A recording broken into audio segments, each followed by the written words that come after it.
Good day, everyone. I hope that you are all well today in the midst of these exams. I hope everything is going well.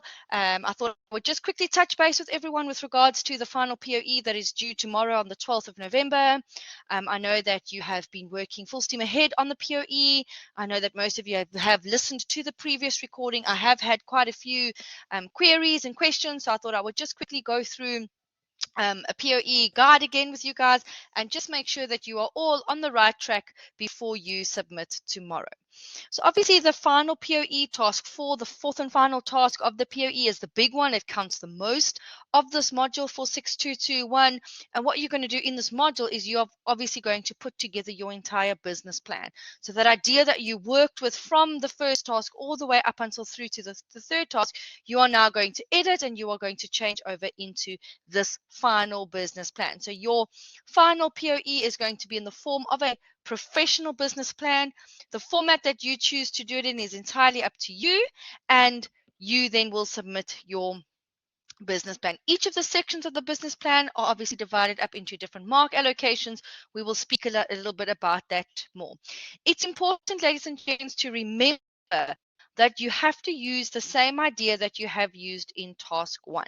So the idea that you have used in task 1, you are going to pull through for this final presentation POE or the portfolio of evidence. Okay, so here everything is going to come together. It is a written document in which you are going to then put it together. We always start our business plan with what we refer to as an executive summary. You'll see we'll get into that. And before we do that, you need to make sure that you have designed an attractive business logo for your business. So we need to be able to identify your business. You need to design a logo for your business. You can use any software of your choice. If you are using AI to generate, please, please, please make sure that you are referencing the AI source that you have used. Okay. So obviously you are allowed to use any program that you wish, but please make sure that you are referencing it correctly. So a nice attractive logo on the front page of your business plan that's going to attract investors. Remember, that is why we are doing the business plan. We want to get funding for our business. We want people to say, here is money, here is investment into your business. So you need to make sure that your business logo is attractive and that it looks neat and that it is eye-catching, so that we want to continue to actually read the rest of the document that you would have to do. So remember, your business plan is going to be in response to that challenge, to that problem that you identified all the way in task 1.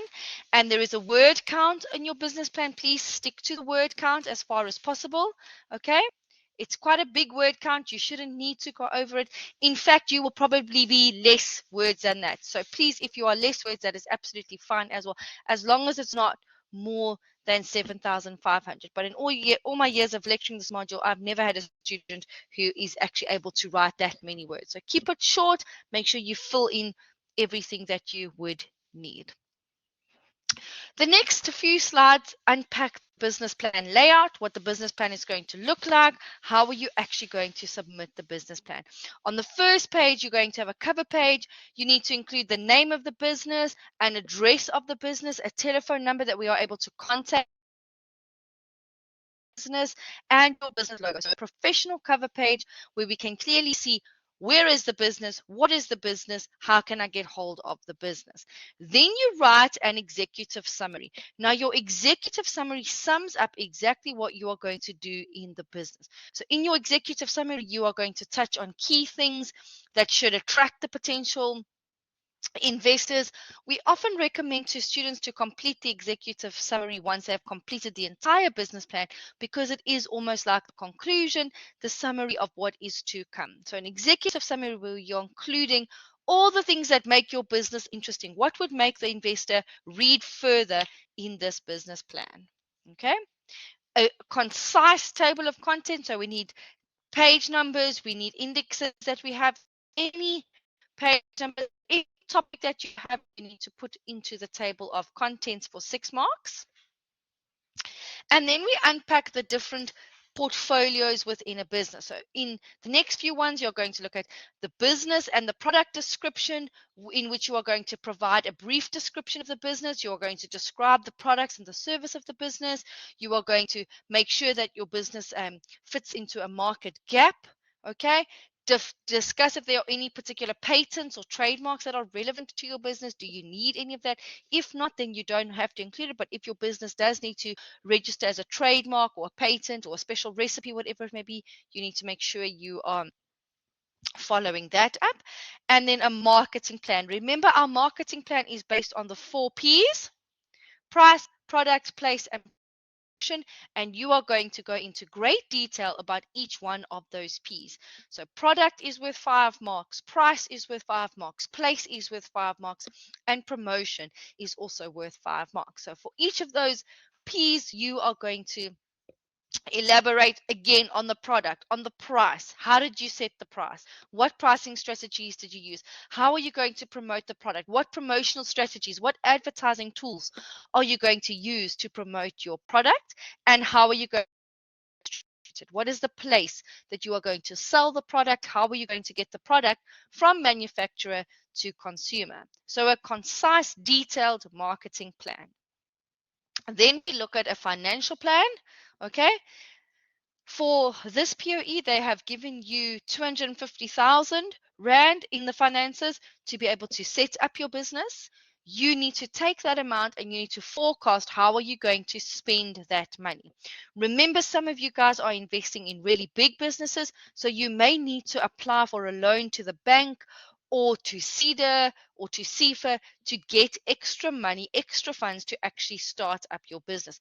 For a lot of the businesses, that 250,000 was not going to be sufficient to set up the solar panels and some of the other big operations that they were. For the other businesses where it does cover, you would say, this is the money that you are getting in. This is how you are going to allocate that resources. Where are you going to spend? What are the costs that your business has? Paying salaries, paying rent, buying raw materials, any other sundry costs that you may have would be included and then subtracted from that amount. So you need to make sure that we have a forecast. In other words, the investors want to see that this business is going to be financially stable for at least 2 months of the business. So for the first 2 months, we want to see that we're at least making an income. And a break-even point. Remember, our break-even point is for us to decide how many units, how many products, how many services do we need to provide and sell in order to cover the minimum of our costs. Then we move on to the last section of our plan, which is our operational section. Okay, so I've just elaborated on that in a little bit more detail. The operations, here you are going to draw an organogram as to who is going to be working in the business, okay? What is the operational plan for it? Who's owning the business? Who's going to work for your business? What is your employment agreements? Is it just one person working in the business? Do you need a whole team of people? What is the organogram? Who is working in the business? That's what the operational plan is.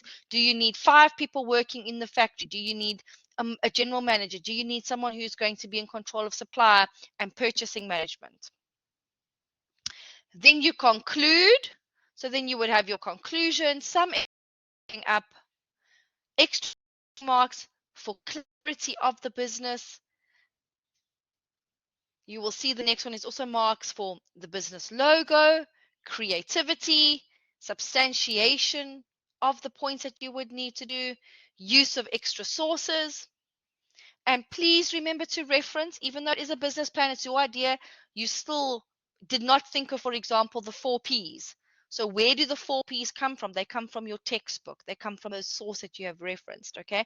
You can't just say that you made up the 4 Ps. Yes, you have made up the product, you have made up the price, but the 4 Ps is theory that you are basing your work on. So you have to reference it. Remember, it has to link up to part 1, part 2, part 3. It's worth 100 marks, so you're going to get 100 marks. And please make sure you are applying all the information to the specific business that you have. Okay, so remember to be as innovative as possible, as professional as possible when you are working with this document. Submit it on VC Learn tomorrow before midnight. So 23:59, your POE must be in. Please, guys, I would recommend that you submit nice and early. VC Learn is very, very busy with students that are writing and busy, busy, busy. So please ensure that you are giving yourself enough time to complete and to submit this document. If you have any questions, please don't hesitate to send me an email. You're welcome to email me if you are uncertain about anything or if there are any questions. That's all from my side, everybody. Bye.